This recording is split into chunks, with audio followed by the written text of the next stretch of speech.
This will be a quick run through of how to connect your CLS reader to an RS232 cabinet. Along with every reader, you get a parts baggie. So you'll have tap splices, your power adapter plug, mounting screws, and cable ties. You'll simply remove your 4-pin power adapter. We'll remove the far two side wires, the red and the black. We will not need them in this setup. So we will take and cut those right off. You'll grab your 2 splice connectors that are both provided in the system here.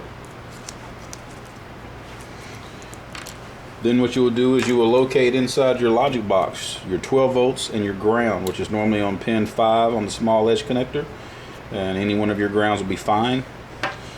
If there's not a lot of slack or play, you may want to cut one small tie to give you a little bit of wire here to work with. Locate your thickest power cord, power cable there on the orange. A lot of Georgia markets, it's a yellow wire, but you'll just identify that with the voltage meter if need be. You'll slide on your tap splice, get it free moving. You'll then load in your 12 volt line to the same 12 volt wire. Pair of wire pliers. Squeeze down, make the connection, close. You'll repeat the same steps for your ground wires. Locate your good ground, put on your tap splice, put in your ground wire, push it until it makes a good solid stopping contact, and then you'll squeeze down. The power is now provided. You'll then take your provided cable harness that comes with the reader with several DB9 connections. You will feed it through your logic box. The brown tips is what feeds into your brain box of the CLS unit. Feed those out the logic box down to the inside of the machine, just as such. You want to pull that through. Once you pull it through, you're going to locate the 2 DB9s that you're using. The DB9 that goes to your bill acceptor has orange whites, green whites, and blacks. There's only 3 colors in this DB9. The opposite side that would go to your board has the opposite pinstripes. So you're going to have green blacks, orange blacks, and black. You'll locate your bill acceptor plug, disconnect it from your game board, plug it into your DB9 here. The opposite end will plug straight back into your game board where you removed it. We'll go there. The power connection that you made a few moments ago, the harness comes with the opposite end. You'll locate it and simply plug it up. Done. You have one free hanging solid green wire. This goes to your outmeter pulse, which is the same thing that your gaggle or fledgling board's watching. So as you notice here, I have a fledgling in the setup.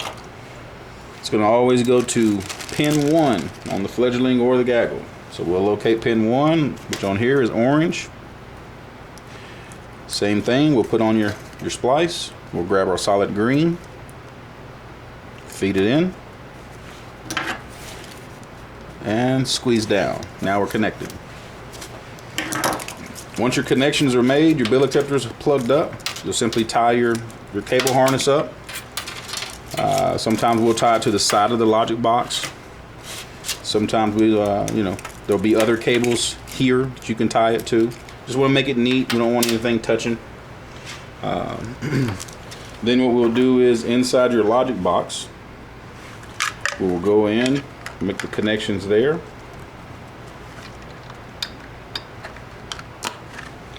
On the logic box, some wires are not used because we have a variety of ways we can connect. So I'm going to show you what is used. The rest is not used. Okay. This is all that you will connect inside your box. So you got your orange and whites going first, your orange and blacks next. Then you have your large power connector, which goes over here next to your Cat 5 board. From there, you will simply plug in your display cable, which goes opposite side of the Cat 5 port. It goes in one way, it has a tab. Simply press down to connect. That's made good. Then you have your card slot, which will plug in down on the opposite end of the box, right next to your SIM card. It also has a tab, only will go in one way. Slide down, you're connected. At this point, your CLS unit is connected. You have the bill acceptor going into your DB9, which we're passing along to the game board on the DB9. You have your power connection made off of your small edge connector for 12 volts and ground. And you also have your out meter signal tapped off of your print slave board that will feed back to the card.